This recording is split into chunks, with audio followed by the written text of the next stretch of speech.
It's dookshelf.com.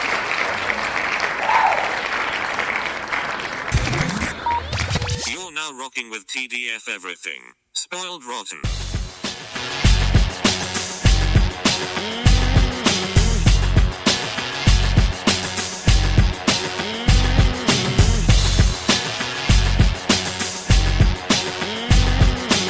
Spoiler alert. Welcome back, everybody. Back to back, baby. Yeah, week after week, except for it won't be next week. It's And spoiled. every other week, or just depending on the release schedules. Yeah, This is Spoiled Rotten. yeah. And you have our hosts here. I'm Daniel. And this is Ben. Excellent. And you're listening to us.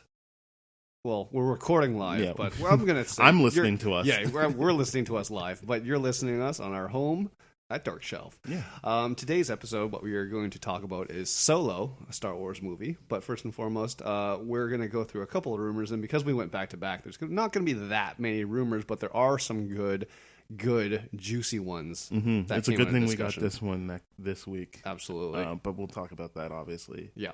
closer to Solo. The first one is...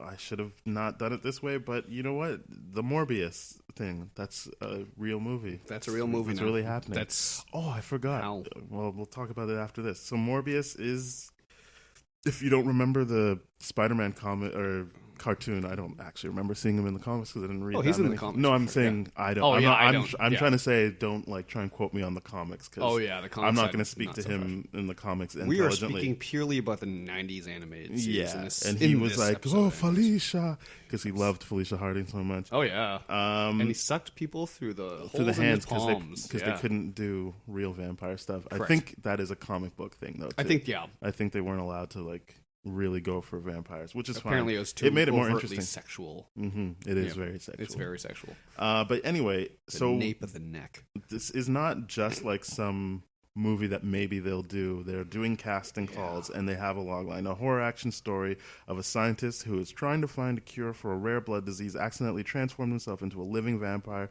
who, though disgusted by his own bloodlust, chooses to prey upon criminals he deems unworthy of life. Mm-hmm. So they're really going for the anti-hero They're thing, really going for the anti-hero fish, which I know he angle? ultimately becomes. Yes, But but and I guess that's the only way you can do it if it's a solo movie. What else? What else? Are they it's gonna true. Do? Yeah. But again, going through this without going through the villain arc before he's like, okay, well, like I'm gonna do this redeeming thing, and then like I'm only gonna do this now is unsatisfying to me. Well, I mean, I don't care to see him ever with Tom Holland Spider-Man, but if they do I that, do it's agree with still it still can be like Daredevil, Punisher, where it's like Yes. we both want the same thing, but I'm killing these guys, and I'm just Spider-Man's doing like, it hey, don't differently. kill people, Yeah. and you can still have the confrontation even though It- they and- both want the same thing. And in the case of Morbius, it's an interesting like conundrum too. It's like, yo, I gotta eat, man. yeah, he's like, what do you like? So I don't get to live because you don't want to kill people? Yeah.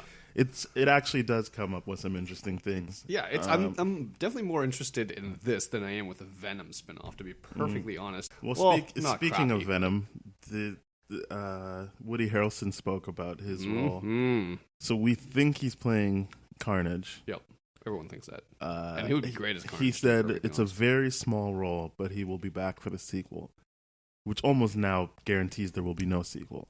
Yeah, but like, right. it's like we're Power Rangers. We're doing 7 movies. Anyway, let's talk about Yep. more Spider-Man stuff Right. because Jake Gyllenhaal might be Mysterio.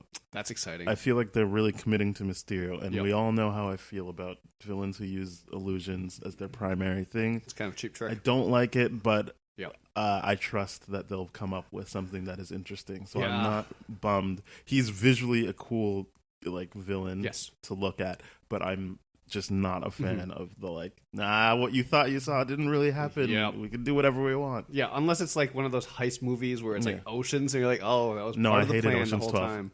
That was exactly why I didn't like Ocean's 12. That really? whole like, yeah, we made the replica, we stole it a couple of days ago, so you're just watching us fool everyone and you. Thanks for your money.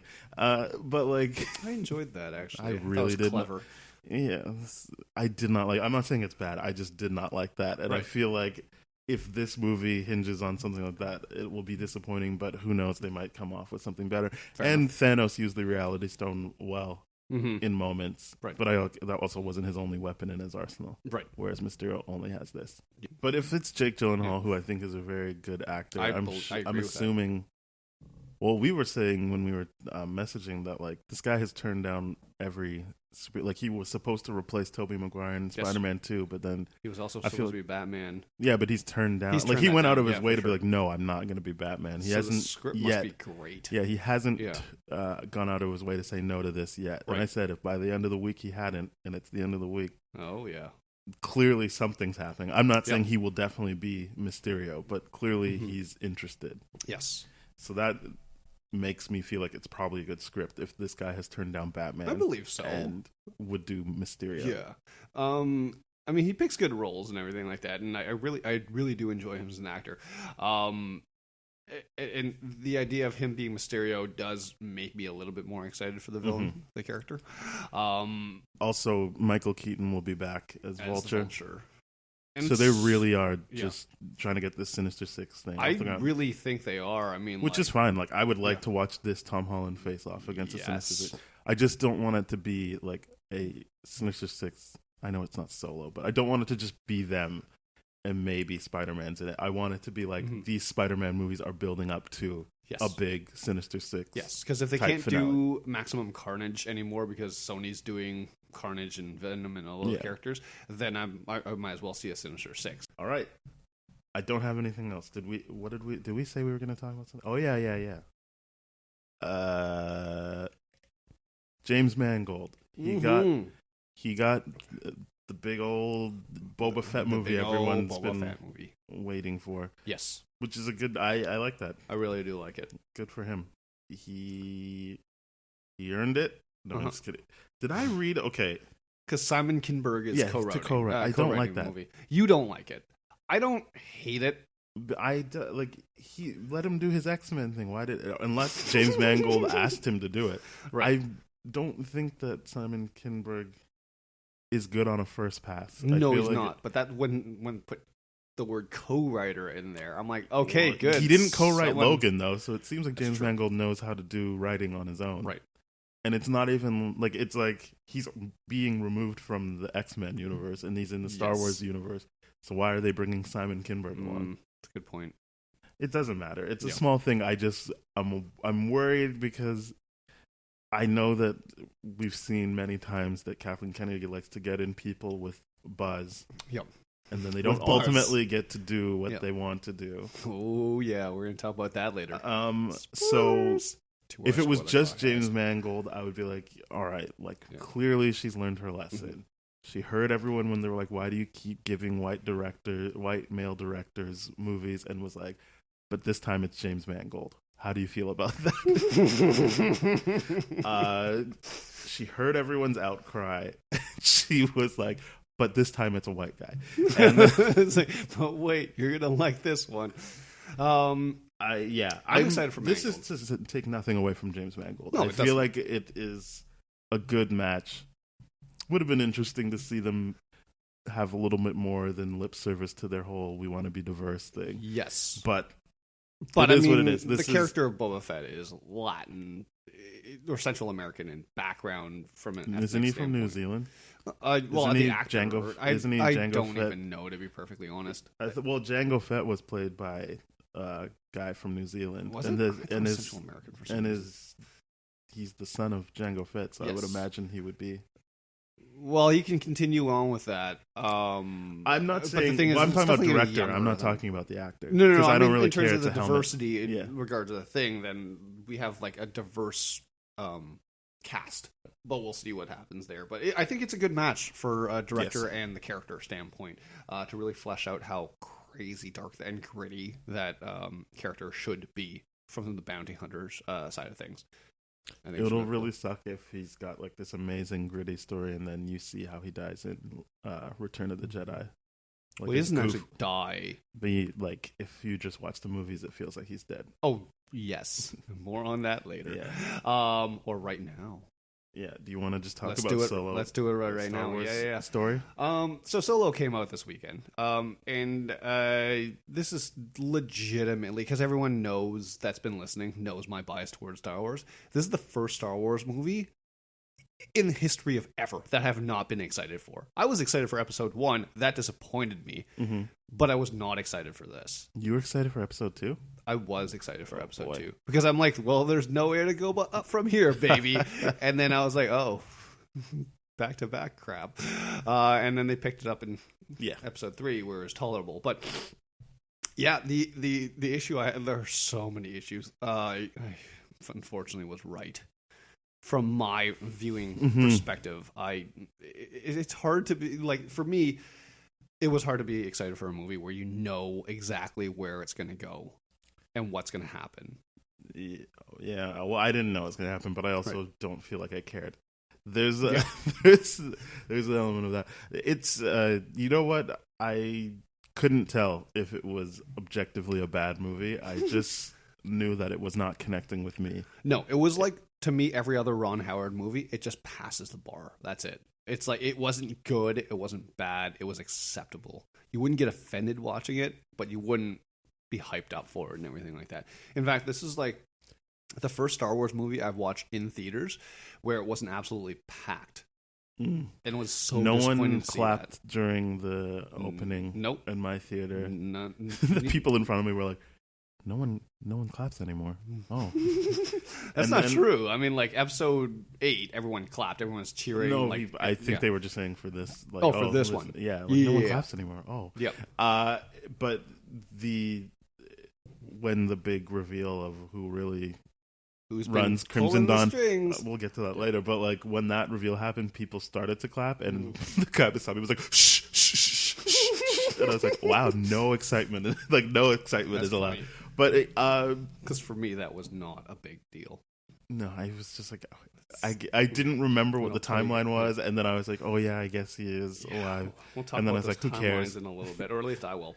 I think my thing. Someone who doesn't like The Last Jedi told me it felt like The Last Jedi felt like just a bunch of things happening one after another, which I don't agree with. But then when I saw this solo movie, I'm like, yeah, this feels like just a bunch of things happening. I absolutely agree. It's like, they're like, we have to have this scene, we have to have this scene, we have to have this scene, and I guess we'll like make them travel. If we can contextualize for people listening, it's the story, which is whatever is Han and his girlfriend Kira try to escape Corellia, the shipbuilding planet in so what I'm slowly realizing in the Star Wars universe is that every planet is only one only one purpose. thing. It only has one purpose.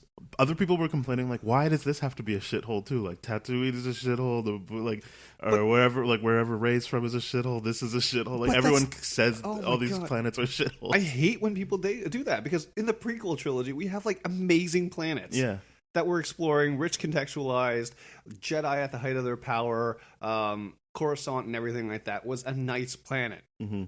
And then now you're shitting on them for this. Because Star Wars was always about the nitty-gritty side of space. It wasn't like Star Trek, where it was like nice and clean, and everything was pristine, and everything had order in it, and everything was the perfect society, so to speak, because that's what Star Trek was a representation of this is what multiculturalism actually works like. If it looks like if we work towards it. Star Wars was a universe where it's like, yeah, we have all this flashiness, but look at how gritty everything is. And clean is associated with evil in the Star Wars universe. Because if you look at the Empire, you look at everything else, the cleanliness of something is actually more related to the eradication. Exactly. So I should continue with what happens. So they try to make it out, but they get split up. Yes. And Han decides, like, I'm just going to get enough money so that I can go back to Corellia, save Kira, and we're going to fly away together on a ship like we always talked about. That is the main drive of the movie. Yep, and it does not change. Yeah, that's fine. But, like, that is the main drive. Yep. There is some confusing stuff to do with those pirates, but, like... Yes. I was very confused on where the movie thought I was supposed to land on that. But, like... the general idea is... Yes. Everything Han Solo was doing is to get back to Kira and save her and get her out of there. Yep. And kind of like Deadpool, but not. And so every funny. time he does see Kira right away because she works for Voss. I don't know his name. I know it's Paul Bettany, but I don't know. Voss. Okay, so Dryden Paul Voss. Bettany. Which I guess that was supposed to be Michael Williams, but I think it worked better as Paul Bettany? Paul Bettany, only because I don't know. You're supposed to also get a sense that like the turn that Kira has is predicated on you as a movie watcher assuming that it's more like she's if not in love with Paul Bettany but like betrothed to him. That's part of what her turn is about, is that that's not the full story. Yes. And I don't know that her and Michael K. Williams would have had that relationship. It would have been, I think that would have been weird to play off. Maybe they wouldn't have played it that way, but Yeah. I think it helps with obscuring what actually is happening with Kira. Right. That it's Paul Bettany, and he does play it in a way of like, I love you. Because at some point she does say no, like it's not that I'm with him, it's just something different. Well, it like seems like there's you love have that there. seed of doubt. Yeah. You do have the seed of doubt the way he plays it and the way they interact, Yes. which I'm like, this has nothing to do with Michael K. Williams' ability to stretch, but I feel like people were hired to do a very specific thing in this movie, and I feel like that might have got lost. And or maybe it was just a different role at that point. Same conclusion, but maybe it was just maybe they would have just played it as she would have been more treated like a slave than she was in this version. Yeah, because to me, there was love in this relationship. It was one-sided, but at some times you would question whether or not it truly was one-sided. Because that's what I mean, is you have to be able to question whether or not she likes him. Yes, and that's where but the thing is, if Michael Williams was there playing Dryden Voss, I'm not saying he wouldn't have been a great, ruthless they would have just leaned into the ruthless but part. it just would have been ruthless gangster, and it's like, oh, there's clearly no affection here, because the thing is, because he can do affection, yes, but I don't know, because his role on Boardwalk Empire, like his last bit in his series run is very much that his love for this woman gets him killed. But here I don't think they would have been able to play the love triangle aspect. But he played that as like, this is my woman, I love you. Yes. Whereas I think Paul Bettany was better at playing the like, I'm slimy. Yes. And so it wasn't specifically love. It wasn't specifically anything. I feel like he played it vague enough that you could lean in and do what you have to do. So that's something that worked about the movie. Unfortunately, I wish Michael K. Williams could have had something to do, but it didn't work out. That's fine. Maybe we'll see him back somewhere else. But he could come back in a sequel. But so that's that. So, and along the way that he's trying to do these missions, or I guess no, initially he just signs up to be a part of the Empire. Or the Imperial. Han? Han, yeah. Yes. And that's because he has just literally no other option. I mean, when you're... And that's when we find out how Han Solo got his name. Which I actually loved. Oh, I did not. I actually love that. I'm glad you liked it. Yeah. I'm not here to convince you otherwise, but I was just like, oh boy. Yeah. But when Kathleen Kennedy, like, all that while ago, was like, you'll learn about how Han got his name. It was actually Bob Iger. God. I didn't know it was not Kathleen. It was Bob Iger that said it? Yeah, he said it. I was like, oh my god, he's gonna have a different last name, and he's just gonna, and this is gonna be like his like gangster name, where he's like, oh, I don't know, like, my name is Han Williams. Hanson Mbop, we'll say. Mbop, yeah. And then he's like, oh, well, this is not going to work, so I'm just going to shorten it to Han, because that sounds cool, and then last name, I'm going to make Solo, because I'm a lone wolf, despite being with Chewie the whole time. The idea that it wasn't, he didn't give himself his name, it was just assigned to him. It's like, no, I understand that you don't have parents, you don't have people, but this is how our registry works, so I'm just going to give you a random name. And I guess the only thing is that they added the idea that it's not that he has no idea who his parents are, because he actually complains about his dad. So he does know he has a last name. He just chose in that moment not to say it. I forgot about that, actually. Yeah. Later in the movie, he's like, oh, my dad was like this, and like complains about his dad. So it was like, well, you makes even less sense now. Yeah, that's what I'm saying. You're absolutely right. This is stupid. Well, I mean, if they never leaned into the dad stuff, then it would have been like, well, I don't have people, and then be like, oh, you're so. It's still a long walk. Just an orphan. It's still a long walk to get to Han Solo, but at least it would have been like, okay, well, I'm doing whatever I want. Sure. And this is your name now. Right. But when they then reveal that he does have parents, or like he knows of his parents, at least his dad, then you're kind of like, Okay. Yeah. Okay. No, good point. I retract that. I like it less now because of its inconsistency. Yeah. Um, It's fine. but I'm glad that he didn't give himself. Yeah, he doesn't Solo like, as the lead. no, Yeah. Solo. I'm Solo, baby. But yeah, and then he does that. That's where he meets Beckett, Yep. Val, and Rio. Yep. Also, they kill everyone off in this movie. Yes, they do. I was hoping for a little bit more of Val. I really liked Val. I really liked Val too, and it was Rio was fine, too. Really, really disappointing when Beckett didn't show any emotion after she died. No, he yelled out. He was like, Val, no! That's it. Yeah. Like honestly, like when Han goes back, like and meets up with Beckett with Chewie, and be like, "Oh yeah, we have another job. We got to do this kind of thing." Like there was like literally no more emotion left. Yeah. I was just I've like, heard "Come this on, complaint dude." too, but because he's ultimately the bad guy, I don't know that, like... But that to me is like the biggest like foreshadowing ever. So like that final reveal at the end where he's like, "Yeah, I'm the slime. I'm the guy Yeah. that double crossed you." I'm just like, "Yeah, we saw that coming from a mile away." He warns us about it. He's like, "Yep." But told that's you what I'm not to saying. trust If that's how anyone. you feel, then why do you think it's inconsistent that he doesn't have more time mourning someone that clearly he was using? I thought he would try to sell it more. But I think that's a character choice, I that guess so. he is someone who uses people. Hmm. He can like you. He says, I like you, Han, but I was going to shoot you. Right. He That's a good uses point. Val because she's obviously very good at what she does. Yes, she is. So is Rio. Yep. He's a user. Yep. I don't... Look, I feel like... He's one that of those. complaint, I feel like that complaint that, oh, why didn't he have more? I'm like, I feel like that's missing the point of what his character is. Good point. His character is someone who uses people, and he is ultimately a bad person. You're a bad man. And Harrelson. if you actually rewatch the movie, the more I think about it, it's only ever really Val that speaks to how much she loves him. She That says is true. everybody needs someone, even an old guy like this. He never like leans into Yep. that. He never is like, He just kisses and her. even after she dies, his plan is still, I'm going to go back and learn how to play the whatever. It's not. That's a moment where you're like, oh, so that wasn't connected to her. That wasn't for her. See, that's just a thing he's going to do. That was one of those things where I was just like, oh, maybe he does love her because that's him trying to live out that dream and be like, hey, baby, I made it for the both of us. He never mentions her when he says that. He doesn't. just Yeah, says, it's I'm true. going to go back and this. And Okay. then you as the audience can fill that in. But he's just a bad guy. It was projecting for sure. Yeah. No, you're absolutely right. Okay. Yeah, it's definitely consistent at that point in time. I was... By the time he walks in, I guess the only thing that surprised me in that last 20 minutes of everybody doing double crosses was like, oh, he was serious? Those are really the things? Like, that's really whatever they were looking for? Yeah. Coaxium or whatever? I was like, Yep. I really did think he faked the coaxium. Yeah, I thought he faked it too. I'm like, the movie did trick me on one Because thing. to me, I was just like, Jordan Voss probably knows what he's looking at. Yeah. And he seemed confident enough to sell it. It's like, how did you make that? Oh, like, ooh, yeah, he caught And on he's to like, your no, that's what plan. I'm saying. I Yeah. would believe you if Yeah. I didn't know. I totally But, believe that. It was great. We should lead up to that. So, yes, Yeah. anyway, so he meets up with that group. Yep. They get killed off by the pirates, who apparently are the good guys. Yep.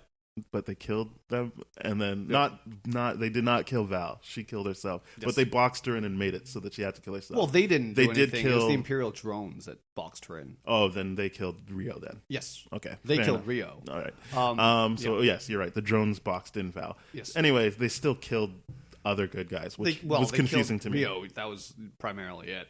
Well, I'm just saying, like, if their goal was the same and that was their pitch at the end, why is that only now coming to Was play? because those Enfris Nest is the name of that person Mm-hmm. because they were stealing for the rebellion, not for the Crimson I know, Sun. but it's the same thing they're stealing at Yes. the end for the same reasons. But this time they're like, hey, like, this is why we're doing this. It seems like you Crimson Sun's doing it for a different reason altogether. They're doing it for selfish reasons. They're No, not doing it to no, fight no, the no, no, Empire. no, no. You're not listening. The Crimson, whatever the Nest people, the Yeah. pirates, they still have the same reason they're stealing stuff. Crimson Dawn is still have the same reasons they're stealing stuff. Yes. Nothing has changed from the first time you see them to Right. the second time. Right. What is confusing as a Mhm. movie watcher is, why would it occur to them to have that conversation only on the second time if what we're saying I is see they've what you're always saying. known of each other, they always know what is a thing? It makes no sense other than to have that reveal. I see. It seems like a cheat. I see what you're saying. Because it's not like they're like, whoa, who are these people? They are like, hey, those people are coming. And Val was they like, knew see, told you they're coming. Exactly. So they know of each other, and whatever that Nest people, right? Like, they don't know that Han isn't actually like Beckett. They just know he's a new person on the crew, and they were like, and he's on both missions too. So like, that appeal at the end seems weird. It seems like a weird placement, considering it's true. That appeal would have worked in the first one too. In that first time they meet. Yeah, except for the first time they meet, it was right at the heist, and they were already starting to fire back, and it was like, oh, okay, so I'm just saying they consistently, like, they had moments where they could have talked. It's true. And they were consistently shooting and doing it to set them up as like they're another villain, right? But they weren't, and it just seemed like, oh, yeah, there was a lot of like switching sides here. Yeah, I was just like, oh, all right. Yeah. Anyway, but they meet up, and you are like, I guess they're a thing now, and then they put the tracker on them. And then that's when they need Lando, because they're down on the crew, and Kira knows a guy. And then they have the first thing where you're like, oh, definitely this is where he wins the Falcon, but it's not. I was pleasantly surprised he didn't. People like that. Win the Falcon in the beginning. And I was pleasantly surprised to see Lando's sliminess with the trick up his the card trick. I didn't see that coming either. I loved that. That was great. I'm like, yep, awesome. Good for him. Yeah, good for him. Good for you. Then I really hope they turn Sabacc into a game of some sort. Yeah, because I didn't know the rules, and I was like, no, I didn't know the rules, like, but I'm like, I want to play this. It doesn't seem like anything's happening. It just seems like you get cards, and then you wait till your turn to be like. It seems like a version of poker, or something like that. And I feel like you're onto something with them trying to like market.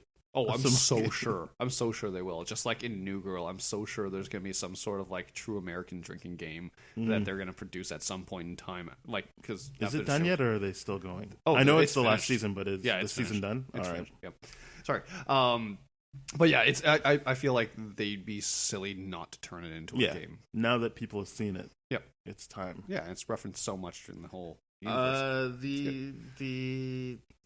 And then from that point, of course, we get traditional. Oh well, they screwed up the job. They have to go back to Dryden, who you're introduced to as a ruthless guy who's killing a governor, and then on a crazy Han yacht, just sweet talks his way out of it. And I mean, that is classic Han. Yes, it is great to see that. But to me, it was like, oh, you flip flopped really, really fast without them offering you anything different. Because I would have. The idea is that they need that coaxium. Oh, they definitely need it. It doesn't serve him to kill them and then have nothing else, no one else to carry it out. Especially when they have a plan. So if he's got someone that feels like it's in their best interest to do it for him, then it makes sense. Like, that's part of the gangster thing, right? To like trick people into thinking like he didn't have power really. Like he was he's in trouble, but like to keep up the facade of like no, like because you're in trouble. Now you need to get the big reveal guy. Yes. He definitely did, but to me it would have been like, oh, plus you gotta steal me this much more, like 20% more, or I'm taking this off your cut or something like that. That discussion never really happened. I just feel like he isn't in a position to like have that and it not be taken away from him. I feel like he just needs to get what he needs. Yeah, this is when that's why it makes by the end of the movie to me. Yeah, but he is weak. He is a weak character for sure. But to me, I'm like, oh, you should have anteed this up by saying, like, kind of like that Jabba scene in episode 4 of the special edition, where it's like, okay, I can get you what I owe you, plus a little bit more, 15% and everything like that. That is traditionally what I would be expecting from this. It's like, okay, yeah, you get me what I want, that coaxium, but you get more of it this time. You double the thing. I would have expected I feel like that. you're right, but that also comes into what falls apart for this movie. It's about Han, but he's not the character that has room to grow or expand like almost every other character in the movie. We didn't even talk about how he meets Chewbacca. How did you feel about how he meets Chewbacca? It was predictable, to be perfectly honest. Oh, you didn't like it? It's not that I didn't like it. It was predictable. To me, the biggest thing was that the backstory behind Han and Chewie's relationship is that Han saves Chewie's life, and they haven't got to that yet. From a Wookiee culture thing, Chewbacca owes what they call a life debt. Right. Kind of like Jar Jar Binks owing Qui-Gon and Obi-Wan a life debt. Yeah. So they have, pretty much go forward with the slavery aspect of it, which they talked about a lot in this one. I'm glad. We'll talk about that later. But the whole aspect of Chewie needing to serve a life debt, I don't think breaking him out of prison. I just think they haven't got to it yet. I think they're just establishing the chemistry they have and that they like each other. But now it just seems like they're buddy-buddy as opposed to the life debt thing. That's what I'm saying. Yeah. I don't know that won't happen. I just feel like we haven't seen that yet. We just know they're friends. I feel like at this point it won't happen. And because I don't think... Is the life debt thing referenced in movies, or is that in, like, other stuff? It's expanded universe. So right. You're right so that it I could think be just... it's expanded universe only. We're going to disregard that here. I feel like I've known about the life debt thing without obviously ever getting into expanded universe. Yes. So it's clearly in the mythos, but I always thought there was like... You don't know if he's doing it for the life debt or if he just really likes Han. I like that idea that you can establish that they are legitimately are friendly with each other and like each other, and then you can add that life debt thing. Mm-hmm. I mean, maybe you would have done that first, but I feel like it's still cool to have the idea that maybe he just likes Han. Yes.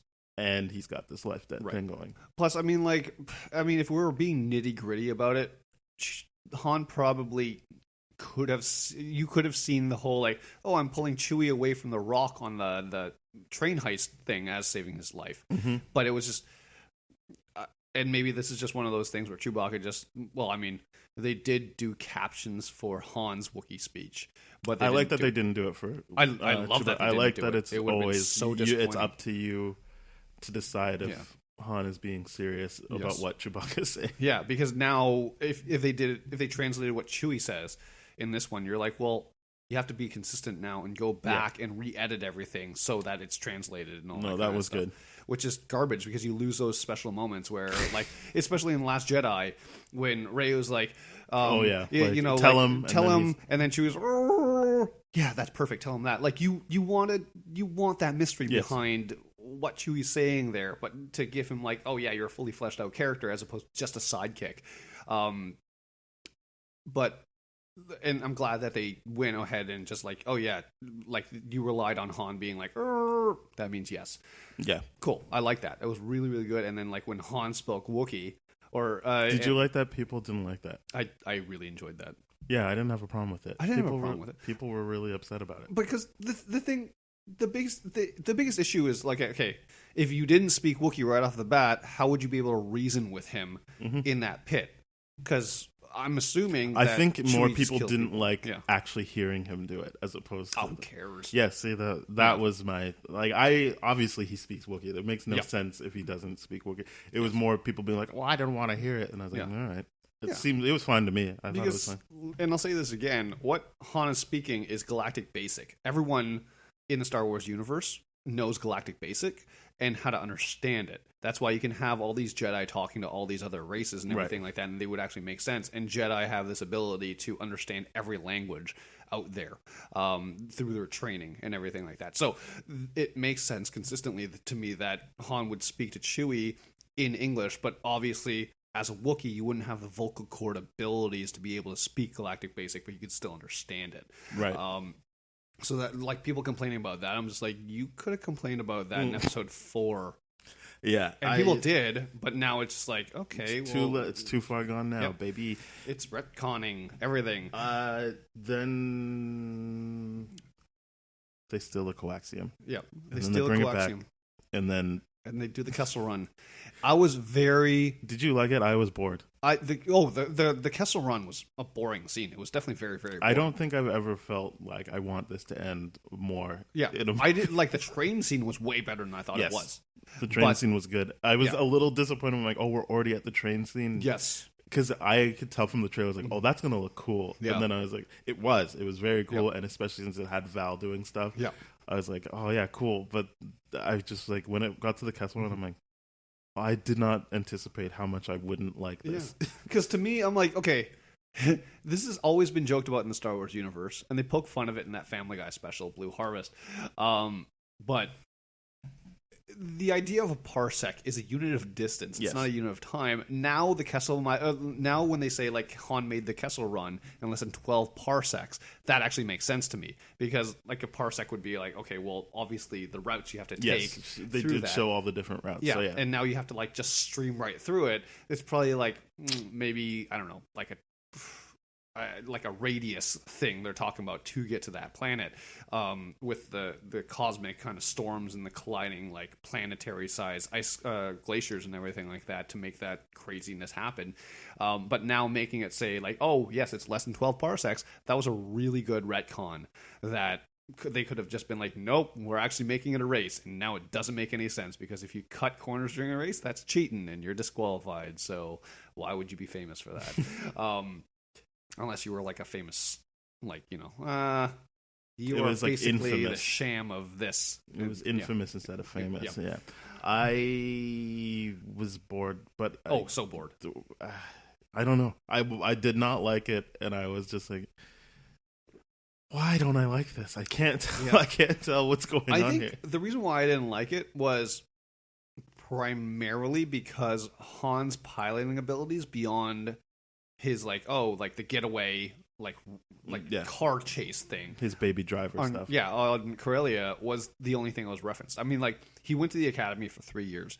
I would have liked to see him more than just infantry and be actually a part of the piloting program, and him getting kicked out, or like him it being in the piloting program, and then Because I guess, being back he and doesn't everything like really that. pilot anything until he gets through the Millennium Falcon. Exactly. Well, I mean, we don't know what he trained in, but like, True. in terms of actual missions, it seems like he was still infantry by the time we saw him. Because you would have to assume, like, an orphan on Corellia with like family that he doesn't acknowledge or whatever, or it's like Corellia being, oh yeah, we have to all work for gangsters and all that kind of stuff. Where would he get time to actually pilot a ship? Because that's all they dream about. And everything. Well, yeah, like it's that. all just I'm just gonna call them cars. I don't like whatever land speeders or whatever. Well, land speeders. That's all he was driving. But I guess he just thought, well, this will translate Yep. into piloting. Which, why wouldn't you? Yeah, and here's the other thing too. I've never seen the controls of the Millennium Falcon, but they're kind of like car controls there, and that's what kind of makes sense to me. Yeah. But I'm just like, was that always the case, or because you never really see them using the actual like joystick or whatever it is that controls the Millennium I can't Falcon. say that I remember seeing it. Yeah. So yeah. So seeing like it's very similar to the thing that they're And that's the why car, he's the so land speeder thing. intuitive with it. Yeah, but I'm like, there's a lot more dimensions to piloting a ship than there are to like driving a land speeder. I'll take your word for it, since I've never driven either one. I have in the video games, baby. Yeah. So I guess we can start doing character breakdowns, because that's basically the story. Yeah. Very linear. He has to steal some stuff to get money. And we forgot to talk about this big reveal. It's Darth Maul. Or just I was Maul gonna now. get to that when we were doing the characters. But character Darth, breakdowns. Yeah, for sure. Yeah, Maul. It's so hard not to say Darth Maul. It's very hard to not say Darth Maul. Maul It's just is in Maul. it. Yeah. And he's a gangster, baby. And the reason for that And he's is got the reason why metal you can't call him legs. Darth Maul anymore is because Maul is Darth is For a a Sith title Lord. on the Sith Lords and Yeah. everything like that, and he is no longer a Sith because he was, he was embarrassed replaced by Qui-Gon. No, it was Obi-Wan who did that to him, right? Yes. Yeah. Who split him in half. Who split him in half. So for those of you that are curious, this gets explained in the expanded universe. Not in the expanded universe. No, you can watch Star the Wars cartoons. Clone Wars. Yeah. Not expanded universe. Clone Wars and Star Wars Rebels. Yeah. Where what happens is, after he gets cut off, he's alive because lightsabers cauterize everything like that, and they cut below all the eternal organs, the ones that would be functioning. So what happens is he goes crazy. Rookie move by Obi-Wan. Yep. You go in for the kill, just like Thanos said you should have gone for the head. Exactly. What happens is he survives that, goes crazy, gets metal spider legs, and that's actually a very visually cool thing. He didn't have that in this, did he? No, he did not. Yeah, So what? Because I was looking for the spider legs. No. The spider legs is a very, very temporary thing. Okay, fair enough. And then what happens is in the Clone Wars TV show, then you go to Darth Maul's planet, and you find out he's got this brother that also becomes like a Sith. along that lines, like there's a lot of dark Jedi that align the but there's only officially two, like a master and apprentice kind of thing. But what Vader does is he starts using all these other people that have dark force powers to do his bidding and all that kind of stuff. So you have in Rebels the Inquisitors, who are basically Sith, but sent out just to kill Jedi and everything like that. And then you have Savage Opress, who is amazing name. I know, right? It's so great. Who is Maul's bigger brother, and what happens is Dooku ends up training Savage as a secret apprentice after he gets rid of Asajj Ventress, who is a night witch from the same planet, because they have the planet they have night witches who are dark force users, but more the alchemy chemistry side of things. And what happens there is Savage, he gets like the dark chemistry side of things to kind of like super soldier him up to a certain extent, to give him like bigger power or more more fighting ability.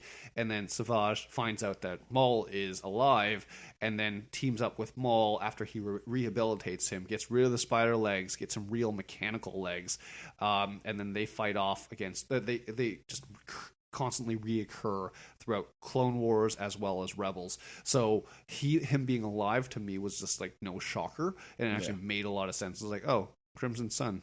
It's the color you decided to tattoo yourself, so that made sense to me. I have a question. Why does Ray Park not speak in movies? I have no idea. It's the weirdest. It's weird. Is X-Men the only movie he spoke in? I don't know, because I've seen him in the final season of Heroes, and he speaks there, and I'm like, there's nothing wrong with his voice. Yeah. Okay, hopefully. Yeah, I don't get why he doesn't speak. I don't like get it seems so weird. I mean, to me, I'm like, this why is would not you a pay two situation where it's like, well, I guess it's like, the idea because it's not even Darth Peter Saffinowicz. Vader. Yeah, I know that people, obviously, this other guy, Steve, whatever, has had more time with the role, so it makes more sense to go with him. But I was just like, it's like if you only watch the movies like me, it's not the same voice. So why did they go through the trouble again to do a different voice? I think they were trying to go for an element where it was like Darth Vader's David Prowse, the original actor. Yeah, but you didn't don't have see a that good guy's voice. mouth. This is like you're legitimately Exactly. watching him move his mouth. Yeah, and it's like, why? To This me, seems like too complicated. Don't get me wrong. I am in defense. I agree with your decision. I'm like, they should have let Ray Park speak. I don't know why. But he doesn't didn't. speak in that other like even when it's like a comedy. What was that movie, Fanboys, where they're trying to see episode 1? He doesn't speak in that either. And But I'm I think that was just a joke. Yeah, but it's like, why? Like, what is your deal, man? Yeah, because I feel like I've seen him in interviews. Yeah, he's fine. There's nothing wrong. It just seems like a weird choice. Anyway, let's break down these characters because we've talked about the storyline now. Yes, we've gotten into some of what we don't like, but the characters. What did you think of Han? Han, I thought it was great that he did not fully impersonate Harrison Ford. Yeah, I got the sense that there was elements where he was making like visual cues that was like, oh yeah, that's him. Yeah. And overall, like he did a good job. I guess I was saying to someone else, the only not the issue I have is that the drawback, and I know people will ding him on stuff. I didn't have a problem with him. I thought he was good, but I get that it's such a specific performance from Harrison Ford, mostly because he thought it was stupid and he didn't want to be there. Yeah. Whereas this person obviously wants to be there, so he'll never be able to pull that off. Like, it would be so hard to pull that off. Yeah, the nonchalance wasn't there for sure. And it makes also sense because he's younger. Like, right? Like it's a different point in his life. He is more enthusiastic. And he's also fighting for something he actually cares about. Yeah, so it is different. It's not like... It's a very different setting for him. And I feel like that gets lost when people try to say that he didn't, or what was wrong with his performance. Yes. Because you can't just have Harrison Ford by episode 4 standards for this character. But that's he needs to be different because, as you said, he's fighting for something he actually wants. Yep. He's not dealing with a bunch of like magic, like what he would consider magic. It's very straightforward what he's dealing with, so it's very real to him and it matters to him. So you just have to have flashes of what he might be or what he could be. And I think I'm not going to say his name. I think this actor did it well. Alden Ehrenreich. Sure. That's what I'm going with. Yeah, you're braver than I am because I'm just not going to go for it. You could just call him Al or Aldi. Yeah. Aldi. Let's call him Aldi. I thought he did a good job. Yes. people are really happy with Chewbacca. It's like, yeah, it wasn't. Well, like for the first time, it wasn't a Peter Mayhew appearance. Yeah, it's because physically you just Junus, can't do whatever. it. Junus Sutamo. Yep, glad it wasn't me. Suotamo. Yep, that's a thing.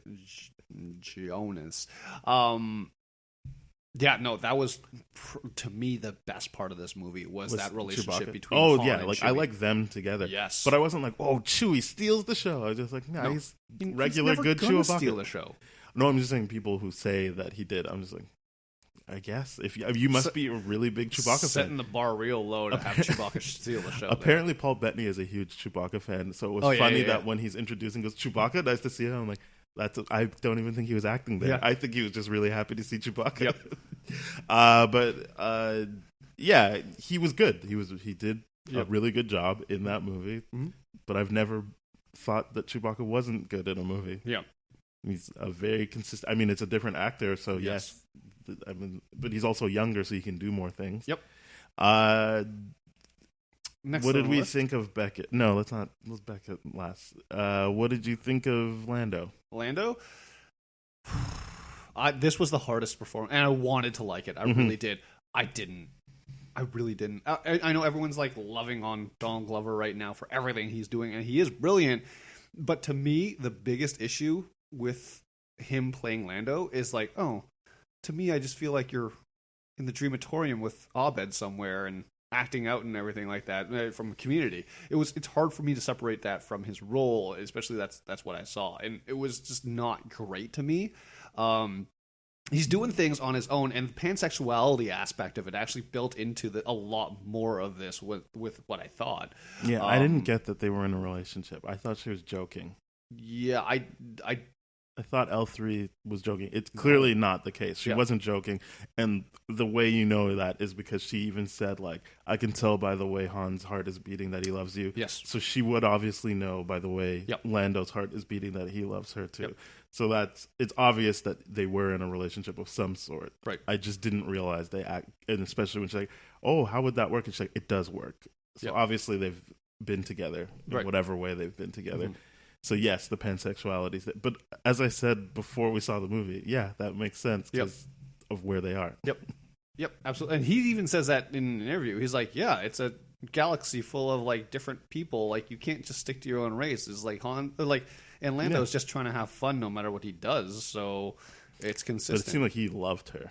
Oh yeah, yeah. Which is why I was like, or that's what they want me to think. I just kind of thought like he was like, oh, this sucks, loved but her he for obviously did. The thing that was interesting to me was like, oh, you loved her. She's a part of the Falcon now, and you're gonna gamble the Falcon away on a big game of Sabacc. That seems weird to me, but I agree with that to an extent. But since you never hear her voice again, I could also be like, yeah, but it's one of those irrational love things where it's like, oh, she's a part of this ship. That ship's a part of me. I mean, obviously he's still upset that Han got the Falcon. Oh, it's yeah, not yeah, like yeah, he's for like, yeah, sure, whatever. It's just like, what the fuck? No. And then the next time we see them, which I'm assuming won't be Episode 4, if they do a sequel, I'm sure we'll see them together. I don't think they're going to see each other until Episode 5 again, to be perfectly honest. Oh yeah, sorry, not 4. Yeah. I do think he'll be a part of the sequels. Yeah. I don't think you get him for just one thing. No, I think he's going to have his own spin-off for sure. Because I think a lot of people love Donald Glover enough. Not be able I to just feel like we separate would have heard some kind of announcement other than like Boba Fett if he was getting.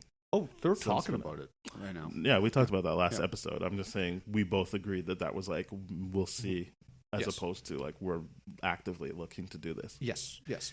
I liked Lando. I think you obviously have more experience with him. He's not like Lando's just like, to me, was like, oh yeah, that was Billy D. Williams, got to be in Star Wars.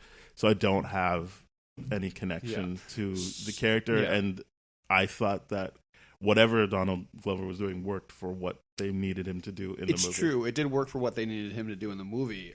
It's just, to me, the criticism comes from knowing Star Wars. Because he shows up in Star Wars Rebels, and he has, like, and the issue there is that's the same Lando you see, maybe a little bit slimier than the Lando you see in I guess Cloud it's hard City. for me to make that comparison because you're talking about multiple episodes and actually living with the character versus And that's what like makes it a difficult handful for me of scenes, Yep. which to me, as someone who doesn't watch Rebels, this is just expanding and filling out Yes. that character. So for me, it works. Whereas you obviously have more information and more Correct. time with. And that's that where my character. criticism comes from. If I didn't know anything about the Rebels stuff, I think I would have loved this movie a lot more, to be perfectly honest. Because Okay. Maul shows up in Rebels, and that's along the same timeline here. Yeah. Lando shows up in Rebels, so does Leia and everything like that. And those are the same characters. Those are really well thought out characters in that context. And then what you have here is Donald Glover's performance, which is inconsistent with what you have in Rebels. Is it which performance or the way he's written? Because I also don't really know what they're doing with him other than he has to give up the Falcon. Like, he doesn't really seem like they've written something that would even go along the lines of what you're talking about Right. an actual expanded character. I think really you're just supposed to be like, he's the fun guy, and then he gets way less fun when things get real for him because of Han's Right. introduction into his life. Yeah, but I don't know. Maybe it was the way he was written, but it's Because when you say performance, but Yeah. then you also agree with me that it worked for what they need him to do, Well, I feel 'cause like maybe it was the writing, but to me it was just like it was hard for me to see like because it's hard for me to describe this. yeah, I don't want to put you Yeah. on the spot. I like, you felt what you felt. That's Yeah. a valid.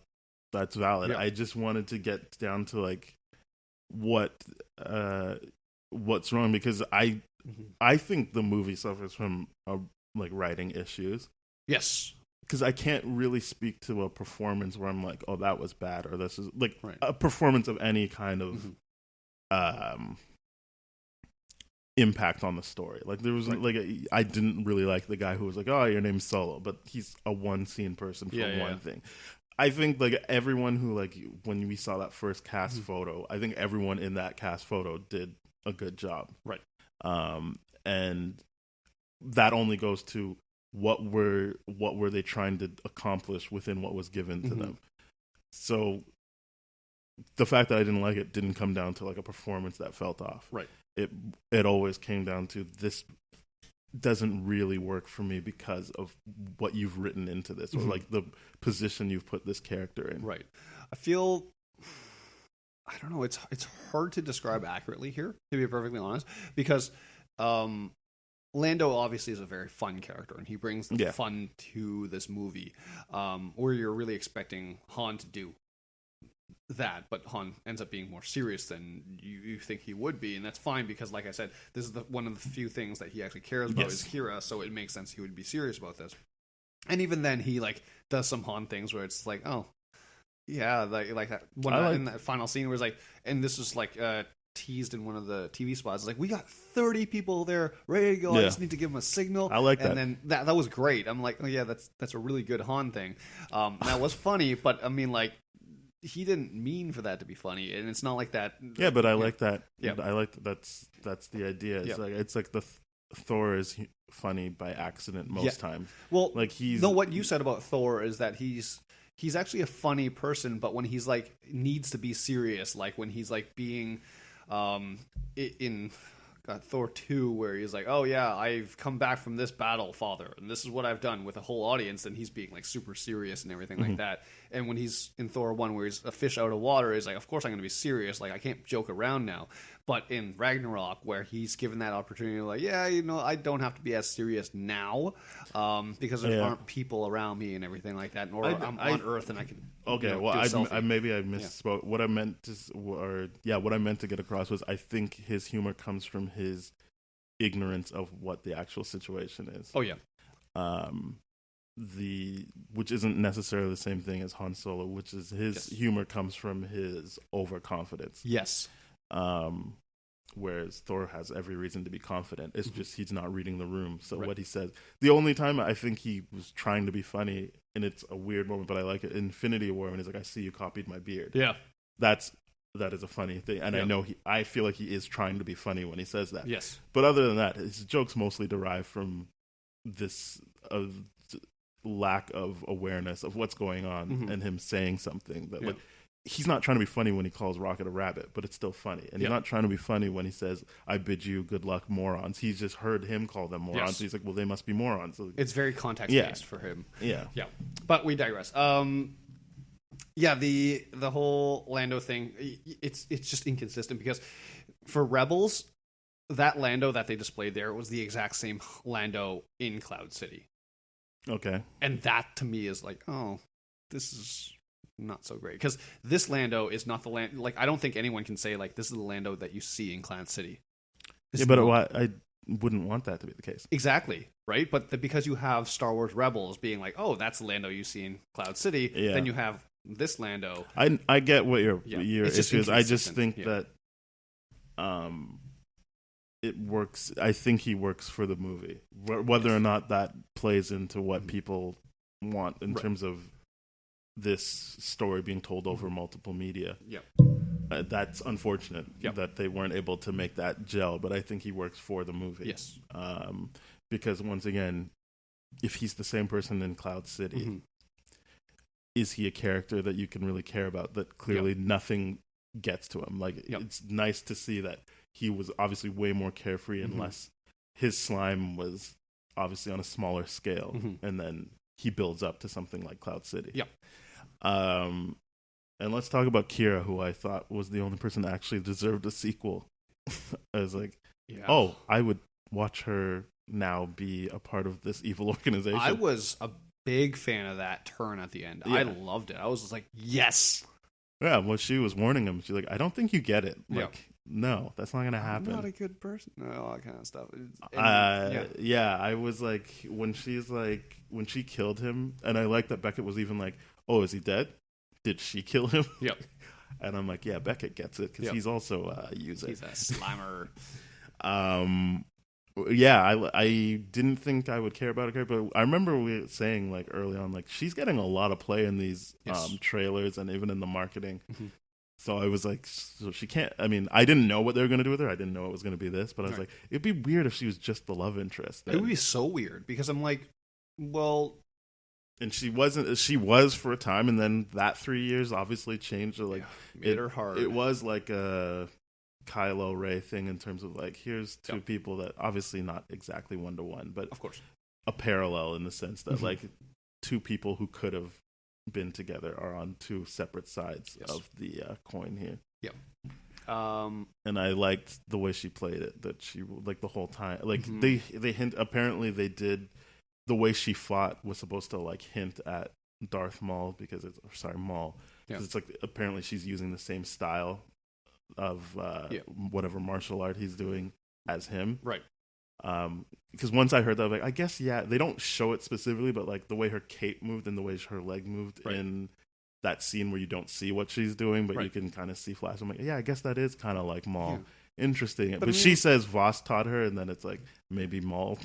Maul taught Voss. Voss taught her. That's consistent to me. Yeah, that makes sense. But and I was like, oh, that's interesting that they had that kind of foresight of like teasing out Maul in terms of the fight sequence. I mean, if that was the case, that really went over my head. But that's largely because I'm like, hey, I can't recognize the lightsaber fighting technique styles like a lot of other people can, and I'm like, I don't even know if that's true or not. Like the way they hold their weapons or all that kind of stuff. Like, just the writer said they wanted to tease it out by like having flashes of her fighting style match his fighting style. I mean, which I thought was cool. And just at the end, I was like, I don't need any more Han Solo. I can just watch her, like, go up the ranks. Yeah, and a little more interested in that. Yeah, have her niceness be deteriorated in whatever she turns into. Yeah. But at the same time, because of Rebels and this, there's a lot of inconsistency there too. Is she a character in Rebels? No. Kira's not, but Maul is. Yeah. And when you meet him in Rebels, he's not the head of a gangster organization. So you're just kind of like, well, what happened there? And why isn't he dead for that? Or why didn't he take revenge for that kind of deal? My fear is, maybe they will just keep her as the villain in the next movie. I hope so. I think she'd be a fantastic villain. My fear is they'll just steer away from that to avoid all this, like, Rebels inconsistency stuff. Well, I mean, the thing is, and this is where the timelines are important, right? This is 10 years before A New Hope. Rebels is at the start of the rebellion. So, arguably, this could be... the rebellion could have started after this. Well, there's definitely hints of this movie setting up the rebellion in the sense where... the pirates. I don't know. Pirates, what are they named? What's her name? Enfys? Enfys Nest? It did sound like they were saying Enfys Nest. Enfys so Nest. I would. Even though there's no R in there. Enfys Nest. Enfys. I'm going to say Enfys Nest. They're like, we're starting something, and like we need to fight back, and the Empire and all that kind of stuff. So it's like, this is the start of the rebellion. But in Star Wars Rebels, what you really have there in the first season, the first season is hard to watch. What happens there is you have people that are sent out all throughout the galaxy that start recruiting people, and only they have contact with the actual rebellion. So that everyone else, if they get captured and everything they don't know anything. So in Star Wars Rebels, there is a character that ends up, surprise, the Jedi, and he knows nothing about the actual rebellion. In season 1, gets captured, and he's like, "You need to tell me everything you know." Haha, I don't know anything, buddy. And then at the end of season 1, he's like, "Okay, this is what's going on. We're gonna link up with the actual rebellion and all that kind of stuff." So it's very possible that she could be that person that links up with the rest of the rebellion, and the rest of the team don't know. Well, we're talking about Enfys Nest. Yeah. Did you think? Like, again, it wouldn't make sense, but because she's mixed race, did you think she was supposed to be like the daughter of Woody Harrelson and thing? No. I was like, interesting. No, like, she obviously wasn't, but I was just like, it's a big stretch. Why'd they let a black person in this movie again? They already had their one. Wow. I'm not touching that. I was like, oh no, yeah. There's too many of them. So we had that. Paul Bettany's Dryden Voss, to me, was just not... I mean, like, you're introduced to him as a ruthless This is guy. the problem with the movie, right? Like, by necessity, he can't be that interesting because he's not actually he's not the person in charge. Like, obviously, Kira has been playing him just like she's playing Han. Yep. But you can't lean too far into it or else that gets spoiled too soon. So maybe the movie has too little story for the amount of time it was told in. Maybe. But yeah, this is what I'm talking about. The writing is where this falls apart. Because performances I thought were good. It's just, you have to write Paul Bettany's character in such a way that you don't have enough time to dwell on what's actually happening. He just has to be or whatever. He just has to be in the moment. It has to be very in the moment every time you see him. And then you have to kind of forget about what's going on with him for the rest of it. You can't lean too much into making the audience speculate on what's really going on with Kira if you want that to be a powerful end. Yeah.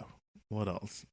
The Beckett one, there's no way around it, right? Like, everyone already clocks that he's going to be something. If he tells you don't trust anyone, your first thought is always, well, obviously you shouldn't trust him. Yep. And to your point of him, like, oh yeah, Val, I'm just gonna have that one, no, and then like afterwards can be completely fine. Again, I don't know that he's completely fine, but I also know that he's not in love with her the way the audience wants him to be. I get that she's obviously important to him. That's not up for debate. Just the way he does like Han. It's just she's a means to an end. That's not like, and you can have whatever feelings you have in that moment, and I guess the opposite of that is Lando, who legitimately does care for L37 or whatever her name is. L337. That's the one. Played by Phoebe Waller-Bridge. Yes. He actually cares for her, so he has the same no when she dies, but obviously you see him actually but he goes deal back with for that. her. And, yeah. Well, I mean, like, she got blown up to bits, so he but like, but that's what I'm saying. Like, he went back even knowing like that's a stupid thing to do because she's dead. And he still went back for her, and he like it even like took longer to get him off the field because he's like he got clinging to her. Like he really cared about her. And that's the difference is like, he can be kind of slimy, but he's no Beckett. Like Beckett is next level of using people. Absolutely. And that's pretty much all the really big characters. Were you mad at L337, whatever her name is? What do you mean? Phoebe. Like people thought she was annoying. Didn't really care. Yeah, I liked her one funny moment where she's talking about how Han clearly loves Kira. Like I like that moment. Works. it Yeah. works kind of deal. People didn't like when she went, whoa. I liked that too. Like when she saw Kira do the fighting, she just went, whoa. Right. That was a good one. I like that. To me, I don't know, because we obviously live in a Star Wars universe where droids have their own personalities, and that gets really fleshed out in Clone Wars. That gets really fleshed out in the TV series and all that kind of stuff. And they did it in Rogue One too. They did it in Rogue One. 3PO and R2 have always been very human characters, even though they're robots and everything like that. It's just the Imperial side of things that's just like, nope, we live to serve a purpose. The very interesting thing about this too is like they really fleshed out the idea that it's not just droids, and that's what makes this movie a little bit interesting, is they're really fleshing out the idea that these are human characters, but they are slaves at the same time. The whole like aspect of her wanting the rebellion. Yeah, in like that like the cantina scene in A New Hope, with like, hey, we don't serve their kind here. Droids are gonna have to get out. It's just like she says that in this movie too. They say that here too, and then she kind of alludes to it as like, we'll never be together because, and not because of, but it's kind of implied because I'm a droid and a slave, and he's a free person kind of deal. We're never actually gonna be together. So the fact that they build into that a little bit more is like really, really cool to me to see. Makes you, and that's why it makes you care for these robotic characters so much more. It's really, really cool. Even to the degree where one of the most nefarious like bounty hunters in the universe is a droid, IG-38 or something like that. He is a droid, and that's really, really cool. He's the robot bounty hunter in Empire Strikes Back, where Vader's like, okay, we got to find all these people. So you get Bosk, who is that lizard guy. Then you get Boba Fett and everything like that. And IG, and he's there. And IG shows up in Shadows of the Empire too as a pretty prominent character. So that's really, really cool to see that happen. So that whole like slave angle played out by droids got really real to me in this one. I guess people will laugh at us if we don't say that we know that Jon Favreau was Rio. Yes. We know it. Yeah. Whatever. That was a character I'm like, oh, you're dead in 10 minutes. Who cares? I didn't like that. I'm going to be honest. I don't like that they killed off that crew so quickly. Well, nobody likes that. They did that. But it just, to me, I'm like, well, here Han has to show off his piloting skills somehow, so they have to kill him off. I liked... Or also Linda Hunt is Lady Proxima. Yes. Fucking worm thing. Yeah. If you just look up Linda Hunt, you'll be like, I know her. She is a part of my childhood. Just look up Linda Hunt. Everyone knows who she is. And no, she's not the voice of that person in The Incredibles, even though it looks like she's exactly that person from The Incredibles. Yeah. Oh, that character was definitely designed after her, for sure. And but then she's not Brad the voice. Bird did the voice. So that's... That is it, and of course you get a Warwick Davis in there as Weasel, and cameo. The guy who plays C-3PO was in it, but I don't know which droid he was. Was he? Yeah, because he's in every. Anthony Daniels. Yeah, he's plays in TAC. Yeah, but I don't know what that is. I didn't realize that. He's in every Star Wars movie. Good for him. Good for him. But I mean, like, I'm fine with that. I just thought I was constantly on the lookout for C-3PO. I was like, I'm glad that this is the first movie. It wouldn't have made any sense. I thought he could have been like, because it's leading up to thing. Wait, when do you is he in the scrapyard or no? In episode 4, Tatooine. Yeah, where is he when episode 4 starts? Han or 3PO? No, C-3PO. 3PO's on the Rebellion ship with Leia. Oh, never mind. And then it would have made sense. I thought he was with R2-D2. Yep. In that thing. No, wait. Oh, yeah, they come across. So what happens is the Empire boards the ship that Leia's on. C-3PO. She and R2 sends the escape, message, and then 3PO is like, and with R2 is like, hey, I'm going to go this way. You're going to go that way. Cool. Screw you, kind of deal. And then the Jawas capture them and put them on the Sandcrawler. Yeah. All right, never mind. It wouldn't have worked. I thought he might be during that, like, the fight that L3 doesn't like. Like, I thought they were going to just cut to him being scared that he's next to go or something. Right. But you're right. That would make no sense because why would he be there? Yeah. There's also... I mean, so that's it pretty much in terms of the characters. I'm going to shit on something a little bit more in this. Go for it. So the final act is the only act of the movie that I actually care about. It actually starts getting interesting there, like, with the exception that's of where the all the train double scene. crosses. Yes, Yeah. with the exception of the train scene. The train scene that's itself good. is phenomenal. The issue I have with that final act is when everyone starts double crossing. They did something that was a nod to the original trilogy, but at the same time was the stupidest thing they could have done. Han shooting first. That's not stupid. I like that. That was so stupid to me. Why? Because now you have a Han that ruthlessly kills Beckett out of a preemptive kind of thing, but then you have episode 4 where Greedo shoots first. So you're like, why would it But be Greedo didn't inconsistent? shoot first. No, not in episode... Well, the special editions one, which is what That's Disney is... special edition, bro. Yes, but that's what Disney is considering canon. Is the I final think this is a version meta of- moment. I think It's a this- meta moment for sure, but I'm like, this is stupid. It should have been someone else shooting Beckett. To be like, it should have been like... I like that he shoots first, and I don't. I don't think it really. I think they need to release the unspecialized edition where they just remove the Greedo thing. Because Here's what I would say. I yeah. don't. I get that people are hung up on Han shoots first, but to me, this moment shows me where Disney actually sees Han as Yes. someone who shoots first. Yes. I don't think. I think that's them basically erasing Greedo shooting first. Yes, but they can't actually undo that now. And that's the Well, stupid they thing can to me. because everyone knows. Like no, everyone even if you were knows. born today, Yeah. people would be around to tell you no, Han shoots first. So Yes, that's what I'm saying. Because of the fact that there's people like that's never me going to die. that Yeah, will but that's what always I'm saying. campaign. I'm like, hey, when I watch the special edition showing someone for the first time, which I've done for a lot of people, I will always pause at that scene and be like, now, one thing you need to know, despite what you see here, Han shoots first. Yeah, that's And what I'm then show saying. them Like that that scene. will. That's just a thing. Like everyone, Yes. they know that that's a thing. Yep. You know that that's a thing. Yep. You know you're probably not the only person who does that. Mhm. That's what I mean. Like it's. I'm not that worried about it. I think it's a good thing, and Mm-hmm. it's a declaration. Like this is what we think of Han Solo. Right. But to me, it's still, because everything's canon, they made a point of saying that. I mean, it doesn't again, annoy I me a wouldn't lot. worry about that because there's fewer people who are like obsessed with what's canon, and more people who just live in the moment of like, if they're watching it, someone being like, "Well, actually, he shot first." There's a version of it where he shot first. Yep.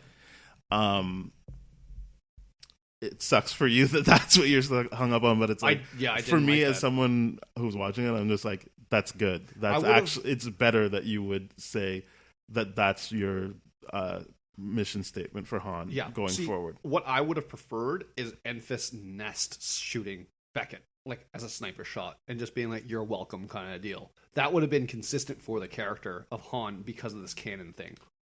So here's where I'm gonna have to push back on you. Yep. If you are saying you stop the movie and say no, Han shot first, that means you don't accept that he's someone who doesn't shoot first. That means that this movie That's should not be true. vindication to you. That's not true. I just feel like it makes no sense that he shot first here, and then later on he doesn't. I mean, 'Cause there's- anyone can get caught slipping any But- day, right? So True, this but is the what I'm issue- saying. So this is what I'm saying. Yep. You don't just enjoy the movie. You actually make a point Yep. of stopping the movie and being like, no, he shot first. No, when it's showing people for the first time, Right. And in your head, when you see it, you're thinking, well, there's a version where he doesn't get shot at the first. real version, yes. Yes. So that's what I'm saying. This is my pushback to you and you saying it's a stupid move. What I'm saying is you don't accept that he's someone who doesn't shoot first. So why is it a problem when this movie decides we're going to assert that he's someone who shoots first? Because it's just inconsistent from the viewing. But it isn't inconsistent if they know there is an audience that thinks he shoots first. Yes, that's true, and this is kind of why the distribution rights belong to Fox. Like, I don't know what they could do to change Yeah, that up. I but feel like don't let's ignore the whole distribution rights Yeah. and what there is a version where he shoots first. Sure. That is a version Yes. that people cling on to more than true just like version. there's a version of ET where they don't have flashlights, they have guns. Yes. And people hold on to that. Yes. We live in a world where everyone knows that that is accepted. What's Correct. out there is whatever. Yep. But you can still watch a version where he doesn't get shot at first. Yes. So I'm what not I'm saying it's unwatchable because of one yeah. scene. So what I'm saying is, Mhm. it's important to you that he shoots first, and this It movie is. is trying to validate people who say he's someone who shoots first. Yes. So That is it's- important to me. Yeah. However, again, it's the inconsistencies. But it that isn't bother me. inconsistent. It's not an accident. It's not. It's actually saying this is what we think of him going forward. Right. That is what I'm saying. It's not. It wasn't a misstep. It wasn't like, oh yeah, I guess we forgot about that. It is actually speaking to an audience that is saying, we think of him as someone who shoots first. Yes, and that's what I'm saying. It's fan service, but at the same time, once you start to tear it apart like I do, it's just like, oh, I don't like this anymore. I like the nod. I appreciate it. That was like the one, like, hey, original trilogy. So what I'm saying is, in that moment with Greedo, if he shoots first, do you think that means that's just Han's position all the time? I don't shoot first, or could you just see it as this movie is like, no, this guy shoots first, and that's one time where he got caught slipping? That's what I have to think now. Yeah, because so then you realize it's not inconsistent. It's just you're seeing a time like he's not a robot, right? Like he's a human, of course, or he's whatever he is. Yes, Brilliant. And anyone can get caught slipping. Yes, is my point. So even if you were to say no, this is canon. It is what it is. Yeah. You can still have an instance where Han shoots first now that is canon. Yes. And you can safely assume that that's how he operates. And in that one moment, he got caught slipping. Yes, but at the same time, that's a double slip because Greedo, who is a fantastic bounty hunter, shoots Han, but like shoots so far off. Like the original edit, like they changed it again where it's like, oh, it's slightly closer to his head and Han slightly tilts. They like did a little edit there. I'm like, that to me is the part where it's like, okay, maybe Greedo did pull the gun on him first. Fair enough, because like Han was still getting ready to shoot him if anything happened. But you're talking about a distance between like 2 feet, no more, where a bounty hunter misses a target 2 feet away. Yeah, with the gun on the table pointed at him. Yeah, that to me is what bothers me the most about this. So that it's not the fact that Han shoots first, it's like the fact that they're. I feel like you're changing the goal line now. There's you feel like, okay, fine, but now I would have talked about this. It's like if I was to accept the fact that he slipped that day, where it's like Han didn't shoot first. I guess what I'm saying is you're not going to be happy no matter what. You're definitely right about that. So it doesn't really seem like we should talk about it because I feel like I'm reasoning, and you're just like, well, then this, no, then this. No, that's true. That's accurate. I won't say that I'm being unreasonable right now, but I feel like a lot of the Star Wars people would stand to my point too. But yeah, let's move on.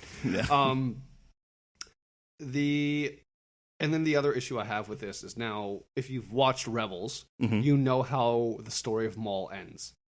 How does it end? Spoil it for me, killing him. Oh yeah, Obi-Wan kills him in Tatooine. So he finishes the job. Yep. Oh, good. So, and it's a rather uneventful fight. Because he's like, I cut you in half one time, I'll just kill you this time. Yep. What do you do? Does he do it through the head? No. He just slashes him. That's it. Oh, and just like make sure fun he of dies. him? He just makes sure he dies this time. Oh, good. So that's about it. So to me, I'm like, and the issue is now if we do have a Solo sequel, which is what they were going for, was a trilogy of Solos. Let's hope not, but at the same time, let's hope so. We're obviously going to watch it, but we're definitely going to watch it. But to me, the question I have is like, how much of this movie do I not like because of its troubled production? That didn't really play into me because it's still the same writers. It's still the same writing, the same script, and all that kind of stuff. But now, like I get that what they said was Lord and Miller's version was going to be closer to like a Guardians of the Galaxy tone, which I feel like I could have liked that a lot more, but I like Lord and Miller stuff, so I think I would have inherently liked it more just because they have a certain humor and a way of dealing with things that appeals to me. Yeah, and as you said as well at the beginning, Ron Howard doesn't. Yeah, but I think what this mix-up has shown is that it's more about the writers in this situation. Like that's who they deferred to when they thought things might be going wrong with Lord and Miller.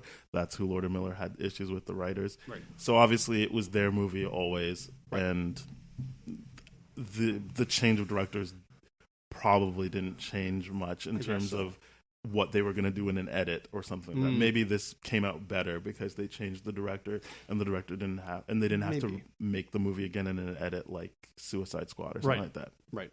I don't know, because to me, so this one movie is very limiting in the sense where it's sandboxed in. It had to do certain things, and the good news about it, because we had to see the Kessel Run, we had to do the Chewie gambling. meeting. That's him meeting Chewie. They have to do Lando. the card game, the sabacc, and winning the Falcon, they had to do all those things. It's a very limiting movie. But the idea that they could have easily done, like, okay, we're going to do the thing know needs to happen is Han meeting Chewie. Let's just do that in this movie, and then we'll win the Falcon in the second one, and then we'll do this in the third one or something like that. But they all did it in this one movie. So if there is a sequel, you're right. There's characters that I would want to see a lot again. Kiara being the biggest one. And of course, exploring more of the Han and Chewie relationship that they have. That to me is exciting. And from that point on, to be a completely original movie from a writing standpoint would be fantastic. Because to me, this movie suffers from, like I said, again, needing to do a lot of different things, which they easily could have done the full trilogy to do. But they've all done it in the first one. Now, Solo 2, I could actually be a little bit more excited for. Because I don't know what they're going to do, except for go to Tatooine and meet Jabba. That's the only thing we know it's going to happen. It does seem, I guess, because I didn't really, I understand that people are like, oh, they're going to do a sequel. But the movie didn't feel to me like, and here's exactly what the sequel is, other than, I guess, the Jabba the Hutt stuff. And, of course, because of the dialogue in Episode 4 with that additional scene, you know that Han smuggles something and has to drop the cargo and gets it boarded by Imperials. And that's why he gets in trouble with Jabba. Like, you know that has to happen. But at the same time, you know, what is he stealing? Why is he stealing it? What purpose is he doing? Like, that kind of is interesting. So there are elements of it, just from a dialogue standpoint alone, that have been written already. And they have to retcon into this. But to me, Solo 2 doesn't have the same limitations as Solo. So for me, seeing a sequel of this, I would be actually a lot more excited than this. That's fair. Yeah. I think it's a bad idea, but you know what? They'll probably make enough money to justify it. I do have a bad feeling about this. Han didn't have a bad feeling about this. No, he had a really good feeling with it. It didn't work out well. Or did it? Oh, no, it didn't, because he lost the love of his life or whatever. I don't know who she is. I don't know.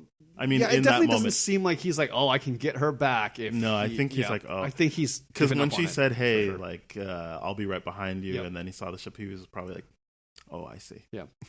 The one thing I really did enjoy out of this, I would say, is the emphasis on Han's dice. Yeah, I also like that. People really didn't like that. I like that he was like, here, take these for good luck. And then she didn't have to say good luck to him. She could just hand him the dice when they're on their covert mission. Because, and you're like, oh, that's obviously shorthand for good luck. I like that. Because to me, those dice literally, I didn't know about those dice or care about them at all until episode 8. Mm-hmm. And they made a big point of having that as a thing for Han. And then now that they're doing it in this movie, I really like that nod. That was really, really good. I like the dice. Yep. The Maul thing, I'm just like, whatever. I don't know how far you can go. For me, I was like, I guess. Yeah, it's the timeline thing you were talking about. I'm like, yeah, I guess he's alive now. It's the timeline thing, but at the same time, it's just like, well, if you're going to have a sequel, you're going to have arguably Jabba's people versus Crimson Sun for the Darth Maul thing. But I guess another thing that boxes these movies in is he can't really come across Darth Maul or Maul. No, he could never come across Maul. He's not allowed to see any Force type stuff until he sees. Well, he could see it, but it couldn't. It doesn't have to be explained to him because he says, "I've seen a lot of weird stuff," and to me, if someone just Force power pulled a cup of coffee towards me or something like that, I'd be like, "What the hell is that?" Unless someone was like, oh, it's the Force, let me tell you about my religion kind of deal. I take we've seen a lot of weird stuff is someone like Lady Proxima, who's like a worm that comes out of the water. Sure. That is weird stuff. Yeah. Even in a world where you run around with Chewbacca and stuff. I feel like everyone in that room acknowledged that she's weird or whatever. That's what I see it as. I feel like once you start seeing Force stuff, if they say this is the Force, you'd be like, oh, that explains that person pulling the coffee towards them. But even if he was to fight, so the thing is, if he ever encountered Maul, and Maul was fighting with the lightsabers and everything like that, you still wouldn't see, you wouldn't have the context of understanding what the Force is unless someone would explain it to you, and that's what happens in 4. Yeah. So I'm still fine with, but the issue there is, how could he come up against Maul and not survive and live? Yeah, that would be the biggest issue. That's what I'm saying. Adding Maul is kind of nice And that's why when I said I would like to see a Kira sequel, is more like she can deal with Maul. Yes. But like the more time you spend with him dealing with people like Maul, you're kind of like, it falls apart. Yeah, like a lot. the original trilogy falls apart. Yeah, in terms of what his role in that is. Because the only thing that would make sense now would be Kira faces off against Maul. Maul kills her. Han gets a final scene with her. That makes sense to me. Great. But the biggest issue is Maul when you meet him in Rebels, does not have this tie to Crimson Sun, does not have all these things. In fact, he's trapped on a planet where there's like a Jedi temple that he's trying to figure out how to open something up and needs the help of another Jedi or Force user to be able to access it. Okay. So that's where you meet him in Rebels. Is Rebels on Netflix or no? It's not on Netflix. Damn it. No, you should check it out. I will look at it legally. Good writing. Yeah, it's I will good watch it writing legally. in that thing. It's really, really good. I can't stress enough how legally I will watch it. Yeah. The biggest issue I have with Rebels is it's kind of like the first season of Breaking Bad, where you have to like really just get through it. Because a lot of the kids stuff happens. It's a kids show. Yeah, for the first season. For the first season, it's very, very kiddie. And then it gets progressively more mature as the audience grows with it, and obviously, like the characters in the show grow with it too. All right. So I definitely highly recommend Rebels, especially if you want to like flesh out that background stuff and see what I'm talking about with the inconsistencies. Are any of these shows on Netflix? Clone Wars is. Is Clone Wars good? Clone Wars is fantastic. It's one of the best things because people really like Clone Wars. Yeah, and I'll tell you the reason why too is like the Clone Wars is such a big event in the Star Wars universe, but you only get one episode dedicated to the start of it, and then episode 3 just finishes. And so like Clone Wars, 2. Yeah, you have everything that happens within that time. And then the other thing too is with Clone Wars, you actually see a lot more sides of the Force, and you understand a lot more, and you understand how Anakin goes from episode 2 to episode 3 Anakin. And it's a really great progression. And you see one of the best characters in the Star Wars universe, Ahsoka Tano, who is Anakin's is he a good Padawan. guy? He's a good guy in Clone Wars, right? Yes. Like the show, yes. not the movie. Yeah. I get what he is in the movie. Yep. All right. So I highly recommend those because Dave Filoni, he's a fantastic writer and showrunner and everything like that. And it makes me so excited that his name is attached to the Resistance Star Wars anime show that's coming out that takes place after Jedi and before The Force Awakens. Yes. So I'm really looking forward to that. It'll be really cool. So that's that. All right. Is that time to... It's rating time. Rating? What are you getting? I went first last time. All right. Go. I'm doing a 5. That makes sense. Yeah. I think I give it a 6. Yeah. I originally had it at 6, and things kept falling apart the more I think about it. So I'm like, no, it's going to a 5. It was, like I said, watchable. Yes. Lighthearted fun. It was nice to see a Star Wars movie where the fate of the galaxy wasn't riding on the events of this movie. Yeah. So it was something that you can enjoy. It wasn't like so big, but at the same time, it falls short in a lot of plot holes, a lot of writing issues, or like behind the scenes production issues, and inconsistencies according to the rest of the canon for me. So 5. I meant to say I love this movie. It's really good. I had a lot of fun with it. It's a 6. Maybe we'll get more listeners if I do stupid things like that. Oh, it's so good. It's so good. I don't understand why people don't like it. It's so good. I love it. Oh, like you're just a hater. It's a 6. It's a 3. Actually, yeah. So it's a 3. And 3 is definitely more decisive of like, how did you say love? Yeah. And yeah.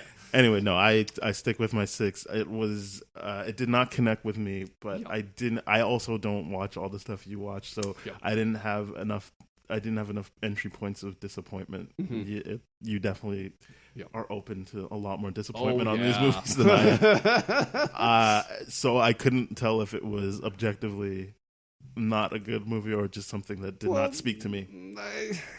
I do think the writing, like especially with the Infus Nest stuff, that is bad writing. Yes, I think because now that you bring it up, I'm like, yeah, they could have that conversation should have just happened. Yep. because I'm like, so I'm supposed to like them now? Like, Yeah. what? But I mean, the only issue is like, oh, they're stealing it for the rebellion. They're stealing it for gangsters. They're just stealing it for different I'm people. not saying but they're doing that a different thing. I'm not saying that Beckett was right. I'm saying No. they're obviously right. So why would they Yes. not lead with that? Yep. If they like, or like if they didn't think it would work, why try then? That like, Right. well, it makes no sense. It's Yeah. like either you think that's a valid way of like appealing to someone, or you Mhm. don't. But like, why would you like? All right, now we'll try appealing Yeah. to them. Like, But like, see, this is like, to me, this was very much like the episode of The Office where they are they're playing that like Southern like video game, like that game. Yeah, on, like the murder VHS, mystery. the murder mystery thing, and then everyone ends up like just double crossing each other, and it's so ridiculous. at the end where Yeah. everyone's got a gun and Yeah, then it's Jim like, is "I like, gotta Pam, go." can we go? She's like, I'm busy. Yeah, like to me, this is a long version of that, Of everyone ended but up less fun. Yeah. Yeah. So that was- Yeah, that it was not great. Anyways, But if you liked it, that's good. Yep. I'm glad that you enjoyed it. yep. Please, like always, tweet Yeah, us. let us know. Comment on us. Subscribe, like, whatever. Tell us we're being an idiot. Tell me that I'm being irrational, like Daniel did about the Holland shooting first thing, because I will agree I am being irrational about that. And I will agree yeah. that I understand where you're coming from. Yes. I just think you're putting them in a no-win situation. There's no win. Yeah. There was never a win that they Yeah. could have done. They were like, oh, okay. But like I said, if the only thing that if Han didn't shoot, like if they made it so it was Enfys Nest that shot Beckett, Mhm. to me that would have just gone over my head. That wouldn't have been like, oh, this is a good opportunity for Han to shoot first. That would never have occurred to me at all. The fact that they did it made me think about it. And Yeah. that's the issue. So if Enfys Nest was like, yep, we've had issues with this dude and he's trying to kill you, so this is the only thing that makes sense to me, it would have just, they would have gotten away with it, to me. It wouldn't make sense to me Mm. because why would she pick one over the other? Because Han helped them get the coaxium at that point. I know, but like, And you got to think there's some honor amongst thieves. No. No. honor I amongst just thieves. think it makes sense in the moment, and it also makes sense as a. It makes sense in the moment Mhm. because, as Beckett says, I would have shot you too. Yep. It's showing that he's taking certain elements of Yes. Beckett's stuff, in addition to feeling emotionally raw, in Mhm. addition to a lot of things. Mhm. Also, we talk about this a lot, where like, Mhm. and it happens in Deadpool's too. Like, if you have the shot, why are you not taking it? Why Right. are we waiting through dialogue? Mhm. So it worked for me on that level. It worked Right. for me on the statement as what they see Han as, Mhm. and it works in terms of that's what this movie is building up to, Mhm. creating this character. Right. Yeah, having someone else take him out opens up the door to other questions that don't need to be, because it's not between other people. This is It's between Han and Beckett. the student becoming the teacher. Yeah. Or, I mean, Chewie killing Beckett, too. That Yeah. would have been the thing. But that's another thing that we know is going to happen in potential sequels. Chewie's going to get his bowcaster. Yeah, we didn't see that. Yeah. I'm kind of glad. He had his, what's it called though? He had the belt and the ammo belt Yeah. and everything like He that. had It was a that. different version of it. I'm glad it wasn't the original. Like, it didn't. No, get to that. he can build up to it, but Yeah, it shows 'cause that he's why got a does he taste have to for get it. that? Yeah, Yeah, it shows he's got a taste for it, exactly. and it was nice. Yeah. And he got to save some Wookiees. Yep. Good for him. The speculation about that Wookiee save, by the way, that like liberation of slaves thing, was that it was it was a lot of people were thinking, oh, that's Chewbacca's wife that he saves and Mhm. everything like that, and that's a nod to the Star Wars Christmas special. That Interesting. it was the funniest thing in the world. I really want to be able to find a copy of this to be able to watch it, because apparently all it is an hour of Wookiees Yeah, in Hashik, no dialogue whatsoever except for growling, and that's a Christmas special. Mhm. I really want to see it, but I've never been able I want to you locate to something. see it and then explain it on an episode of Spoiler On. Well, there's nothing to explain. That's I that's want to literally explain it. your like minute by minute experience My of it. breakdown of like, Yeah. this is what Chewie's saying to her, and this is what's actually happening, and in I- She culture they're going to talk about this, and this is what they mean. And I'm like, no, that's not a thing. Thank you for listening, everybody. Thank you so It is much. Spoiled Rotten. We are on dorkshelf.com. Yep. You can listen to our backlog on tdfeverything.com/spoiledrotten. And you can find out where our social media coordinates are there, Yep. where you can find us on Facebook if you like this and want to see other stuff like this. And if you want to see other podcasts like this on dorkshelf.com, you can do that as well. Yeah, absolutely. And We got some please tell great your friends ones. about us. If Yeah. you're listening to this and you're like, oh, this is nice, Yep. why not share that Yeah. with someone? Don't be Share greedy. it. Yeah. All right. Yeah. Goodbye. Share the coaxium. Yeah. Bye.